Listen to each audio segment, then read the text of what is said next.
Il y a une date qui change tout, et c'est aujourd'hui, le 17 décembre. Avez-vous remarqué? Depuis le début de l'Avent, les textes nous parlèrent des temps derniers, du retour glorieux du roi. C'était un peu solennel, un peu grave. Mais aujourd'hui, l'Église opère un virage complet. On arrête de regarder l'horizon lointain, et on se tourne vers la crèche. Le compte à rebours final commence. Et pour marquer ce moment, depuis le 8e siècle, les moines ont glissé un message dissimulé dans la liturgie du soir. Une énigme que le Seigneur nous adresse personnellement à travers les siècles. Si vous connaissez ce mystère, votre semaine de Noël ne sera plus jamais la même. Bienvenue dans le temps des grandes antiennes. Tout commence ce soir, 17 décembre. L'Église chante « Ô sapientia »,« Ô sagesse ». On appelle Jésus la sagesse, celle qui est sortie de la bouche du Très-Haut. Avant même la création du monde, il était là. En ce premier jour, on demande à Jésus de venir nous apprendre le chemin. Dans notre monde de bruit et de fake news, on commence par demander la sagesse.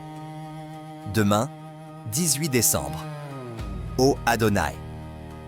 Adonai, c'est le nom sacré de Dieu dans l'Ancien Testament. C'est le Dieu puissant qui est apparu à Moïse dans le buisson ardent. C'est vertigineux quand on y pense.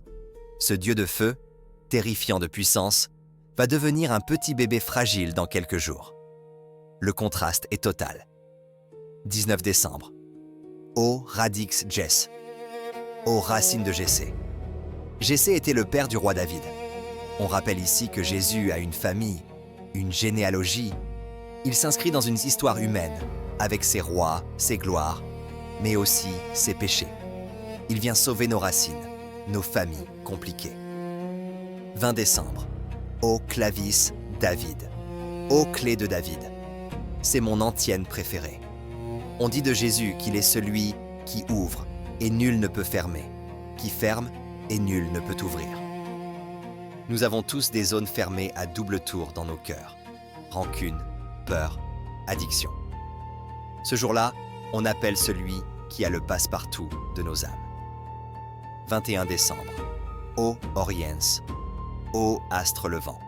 C'est le jour du solstice d'hiver, souvent, la nuit la plus longue. C'est là qu'on appelle la lumière.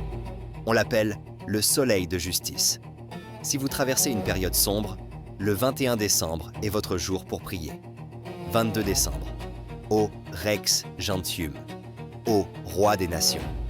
Jésus n'est pas venu que pour les chrétiens ou les juifs. Il est la pierre d'angle qui veut réunir l'humanité entière. Dans un monde divisé par les guerres, on appelle le roi de paix.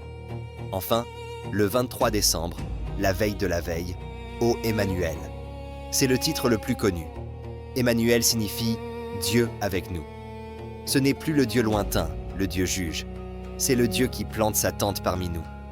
L'attente est finie, il est là, tout près. Mais le génie des moines du Moyen-Âge ne s'arrête pas là. Regardez bien la liste de ces titres latins que nous venons de parcourir. Emmanuel, Rex, Oriens, Clavis, Radix, Adonai, Sapientia. Si vous lisez la première lettre de chaque mot, mais à l'envers, en remontant du 23 au 17 décembre, cela forme un acrostiche parfait. E-R-O-C-R-A-S, Ero, Cras. En latin, cela veut dire « Demain, je serai là ». C'est la réponse cachée de Jésus. Pendant 7 jours, nous l'avons supplié. Viens, viens, viens. Et le soir du 23, à travers ce code, il nous répond enfin. Tenez bon. Demain, je suis là. Alors, comment vivre cette semaine? Ne laissez pas ce trésor dans les livres d'histoire. Chaque soir, prenez 2 minutes.